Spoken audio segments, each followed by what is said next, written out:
All right, so this was comparably easy, I would say. So the components are more or less well known. Now we want to do something more related to explicit time stepping and operator applications. So a little bit thinking about what we can do in terms of performance. Okay, so let's consider the following linear transfer problem. So we don't have any diffusion anymore, but we still have the time derivative on the solution u, and we have the convection part b dot gradient u for a given velocity field b. Okay, so the usual, we import what we need, GUI and so on. We consider the simplest geometry that we could have, so just a unit square again. Then we make up some velocity field again. So this is this one. So it's just going up from bottom to top, and it's going from left to right with a kind of sinusoidal perturbation that you can see here. Okay. And now we want to solve the linear transfer problem by prescribing boundary conditions at the inflow, and it should obviously just be transported through the domain. So we don't have any right-hand side, so it's just a translation of the initial values. So the initial values are the following. So we use this if-pos coefficient function again. So this is the coefficient function which decides based on the first argument if it evaluates as a second or the third argument. And here we have this strange-looking function x minus 1/8. So that means whenever we are left of the 1/8, then we evaluate with the second argument, which is just a 0. If we are on the right, we evaluate the interior coefficient function, so which is this guy. There now we have another argument which says essentially on the left of 0.625, we evaluate with this function 1 plus cosine something. On the right, on the left, we evaluate with 0. So that means essentially we have left and right of these two values, 1/8 and 5/8. We have 0, and in between we have something non-zero. Okay, and this should be transported through the domain. For the discretization, we consider an upwind flux that Joachim also mentioned before. So essentially, you do partial integration on your weak form on every element, because now we want to use discontinuous Galerkin, so piecewise discontinuous polynomials. So we get boundary terms, this guy here, so Bn times u hat. And the u hat now is the upwind flux. So we make a numerical consistent flux, so the same value for two neighboring sides. And we just take the upwind, so wherever the wind comes from, we take the corresponding value. Okay, so if we now want to solve the problem, so this is just semi-discrete. We didn't decide on what to do with time stepping yet. And we could decide for two options. Either we solve linear systems when applying implicit schemes or explicit schemes. And of course, this makes a big difference in terms of computational costs. So in the following, in this tutorial, we only treat the explicit case. So we just want to do an explicit time stepping, just an explicit discretization scheme. For solving linear systems, this was discussed by Joachim, so you can take a look at the unit 2.8 on how to do this. And as an exercise, you could just try to do the same problem here just by solving linear systems. Okay, so that means if we want to do this, we take as the simplest discretization scheme an explicit Euler, and we have to solve the following problem. So we have, for the new time step, just the mass matrix, and on the right-hand side, we have to evaluate terms which depend only on the old values u on the right-hand side, which are the old mass matrix, and of course the important part is the operator application that we will concentrate on later on here. So as the right-hand side we put 0 here, and as initial value also 0. Okay, so convection application. So there's the kind of first new thing that we want to discuss. So we define the operator C related to the bilinear form that we, or trilinear form that we saw for the Navier-Stokes example before. We define a corresponding bilinear form here, but we give the flag non-assemble equals to true. And that means we don't want to assemble, we don't want to set up a sparse matrix for that operator, but we rather just want to implement the operator application with that bilinear form. And the bilinear form in NGSolve, contrary to what the name suggests, allows for nonlinearity in the first argument. So we can have the u gradient u in such a bilinear form, although it's obviously not linear. That obviously also only makes sense for applying operator applications. Now you cannot set up a matrix if this is you have to linearize first in order to do that. Okay, so important thing from that slide is that we have this flag non-assemble equal to true. Okay. Then, as we saw before, we want to define the upwind flux, and this is, as was explained before, depending on b.n on every edge in a 2D. So if the flux goes from left to right, I take the left value. If it goes from right to left, I take the right value. So this is what happens in that line here. And then we set up just the definition of this form. And this reads as we are used to for setting up linear systems. Okay, so the important new thing also that we can do now, because we're not interested in setting up a matrix, we can also think about boundary conditions for this guy. So here we have, on top of what we had before, we can ask the question, if we are on the domain boundary, it might happen that Bn is negative, so that means we have actually an inflow boundary at that point. Yeah, so in our example, on the bottom of our domain, we have an inflow, and the question is now, what should be the evaluation of this upwind flux at that position? And there we can say, okay, typically we would say u other, so we go to the neighbor element, but now there is no neighbor element, and then we can prescribe the function that we want to prescribe instead. And this is now the u bound, so this was our boundary data that we defined on one of the first slides. Okay, so this is then the corresponding whole definition, so it reads like our the forms that we are used to. Okay, so then we set up the a grid function, and we can now apply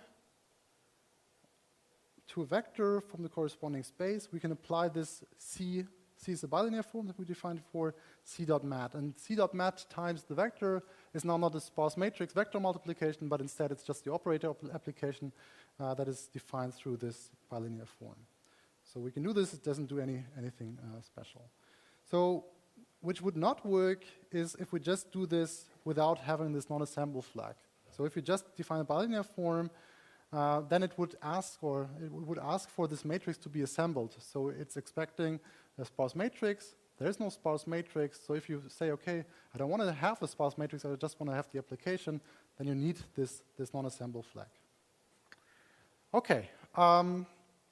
Then for the explicit order scheme, we also need the inverse of the mass matrix. And as for DG spaces, this is a very cheap operation because we have block diagonal matrices.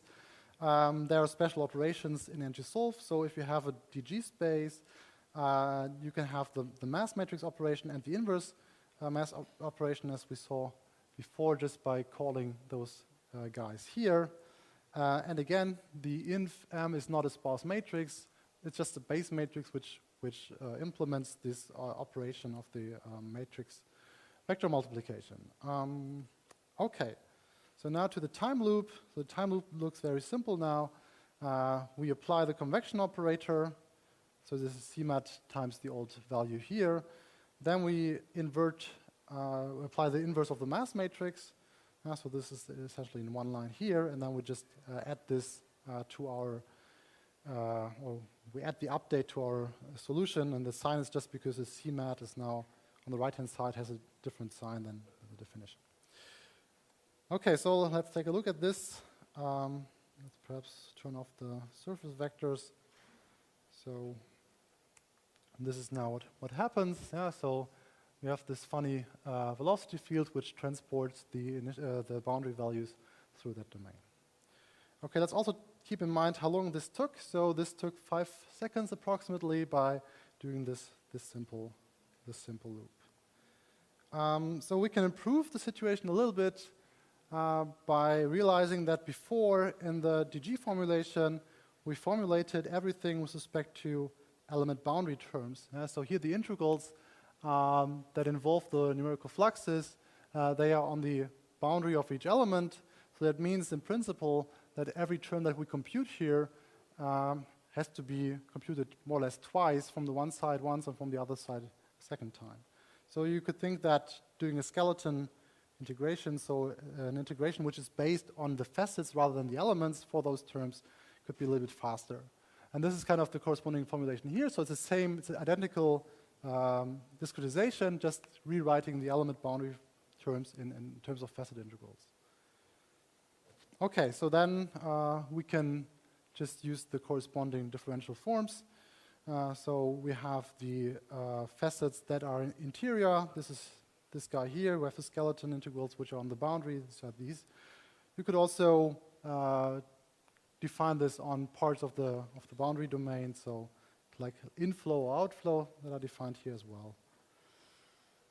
Okay, then you correspondingly define the new bilinear form, same way as before, where we now have also the boundary terms separately from the interior facets, obviously, and some of them incorporate the boundary conditions, others don't. Okay. So if you know a priori which part of the boundary is your inflow, then you could also use the version below, which essentially does the integration of the U-bound part in the inflow for the numerical flux and the U part for the outflow part.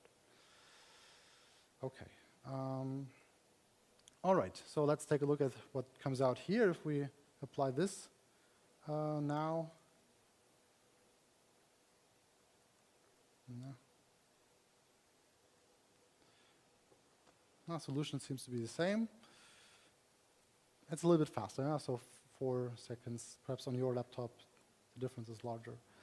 Now we want to improve this further, and one of the reasons, one of the motivations is that if we have this other operation that is involved in the DG formulations, we always have to access neighbors, so we have to kind of always take a look at what the neighbor value is there.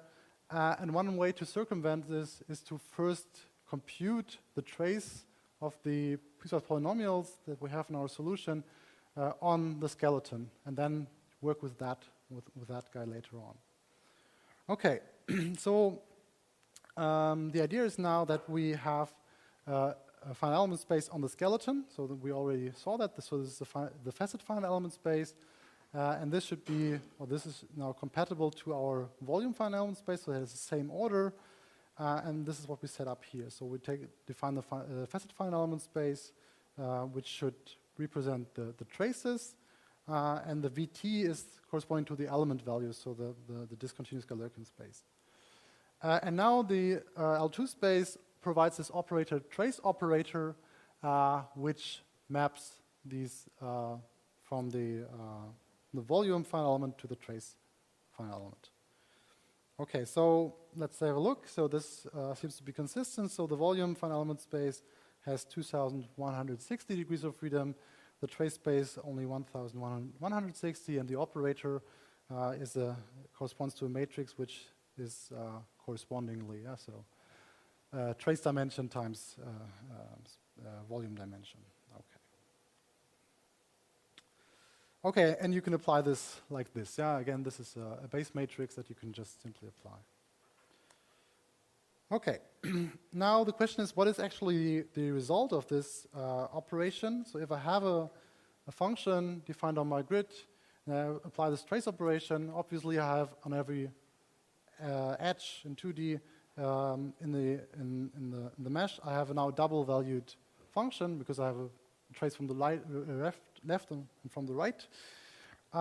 So what this does is it adds up both values, and this is why we kind of have to be careful in a minute. So what we now want to do is we want to write down the bilinear form, or this form C that we had before, by exploiting this this trace. So now we assume we computed the trace operation. So now we have on the element, we have the element volume unknowns, and we now also have the traces corresponding to the same function. So there's the sum of the traces, if you will. Now we want to write down the bilinear form into several parts. The first one should only be element local and not involve this other operation. So no involvement of the trace operator. So it's a form that only acts on this VT space. The second part should now incorporate the fluxes, so the trace values that we obtained. So it's a function that works on that acts on the VT times V space. And the third part is just responsible for the boundary conditions, so it's just acting on VT as a linear form. Okay, and this is what we have here. So the volume part is stored in this C1 bilinear form, and then we have here now the fluxes through the facets in the C2 bilinear form. And here, so I wrote this in the comments, we now have the UF. So this is a mixed bilinear form, so we have different spaces. So the trial space is from the V space. So the V space is the larger space, which has both. It's the product space of the volume and the facet space. And the test space is just a volume space. Okay, so, and now the UF, so the values of this, from this trace finite element space, are the sum of the two neighbors. So it's essentially U me plus U other. So if I want to have the value from the neighbor, I essentially just subtract my own value and I have the old U other. So that's what you have here. Yeah? So the upwind flux is if pos Bn, so if I have an outflux boundary, then I take my own value. Otherwise, I take the neighbor. So the neighbor in this case is UF minus UT because of this argument that I just made. Okay, and then I have to do a corresponding term for the boundary, which I put in the linear form here because it's not time dependent. Okay, so with that, I have now different bilinear forms actually on different spaces. I have to put them together to get one operator which maps from VT again to a functional on VT. And for that, I used the embedding that we already saw before once. So what I want to do is take a look at the last slide first. So we first apply the trace operator, which means I map my DG functions to the trace of those functions, to this facet finite element space, and then have this embedded F, which just means that where's the embedding F? This is just this matrix here, so which blows up this again into the product space. Yeah, so we have the trace operation, it goes from volume to facet, and now this embedding F essentially just fills up the vector with zeros for the volume part. So this is what this embedding does here. So it just embeds the second component, so the trace values in this case, into the product space here, and correspondingly the same works for the volume guys. So there we have then the first component just fill up with zeros. So this emp-v operation now maps from my volume functions to this product space. Okay. And then I can sum up my total operator C by just saying C1.mat. So this is the operator application which acts on VT already. And now the C2 acts on VT if I compose this with this embedding V that we had before. Yeah, so the sum of those matrices now maps from VT to VT dual. Okay, and with that, we just have now, let's say, complicated way of writing down the C bilinear form, but hopefully it's a little bit more efficient.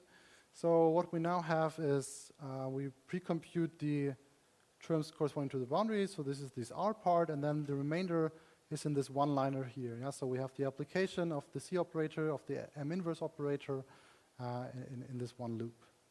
Okay, so let's see how this goes.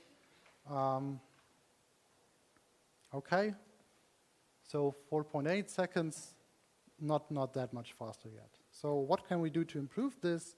Okay, before we go to improve this, there's one warning, so be careful with one-liners, because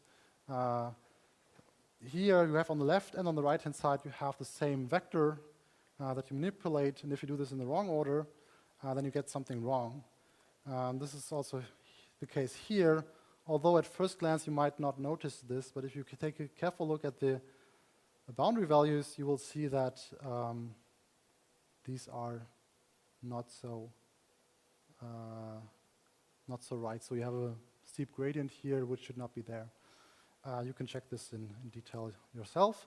So if you want to be careful, just create a temporary vector to avoid this problem in the first place. Okay. Yeah, so this is the version if you're in doubt. So just create a temporary vector, and then you're safe with respect to that. So now we want to actually, the motivation was to get something faster, so let's try to get this guy faster. So what we do now is we exploit the geometry flags, the geom-free flag that we saw before. And for that, we again exploit that we have something geometry-free in our formulation. So what we want to have is that the bilinear form guy that we have here, so we freeze the wind to get something which is really a bilinear form, that this is geometry independent. So this guys with the hat, these are the guys on the reference element. So t hat is a reference element, and the corresponding other guys are functions or polynomials that you evaluate on the reference element. And actually this here holds true if we if the mapping for the evaluation of functions on the physical element is just a direct mapping, so we just evaluate a function on a point x by evaluating the function on the reference element on the corresponding reference point. So this is for u and v, and then for the w, so for the wind, we use a Payola mapping. So this is the guy here. So we involve the shape and the transformation from the reference element to the current element also in the mapping. So if you have this, then you have this geometry-free property, which means that these integrals are all the same. Of course, the w now, in contrast to what we saw before, the w will be different on every element. So we will not have that we just have 6 or a small number of same matrices. However, the evaluation that we need, so the gradient of u and the v hats, the corresponding integration points, so the evaluation at those integration points, they will all be the same. So this allows us to at least prepare some intermediate computations for this step. Okay, and this is, without going into the detail, what we want to do here. So the first thing that we have to do in order to have this, we have to put our velocity into an HDiff conforming finite element space, or another space which has the Payola mapping. So we could also use the L2 with a Payola that we saw before. So here we do this with the HDiff. So we get a corresponding function which looks essentially the same because the interpolation is good enough as the exact field. Okay, and then we apply the same that we saw before, same bilinear forms C1, C2, and so on. Now we added the flag geometry free equals to true in the constructor of those guys. Okay, now if we do this, we are now at approximately twice as fast, so it's 2.5 seconds. So this is good. Questions?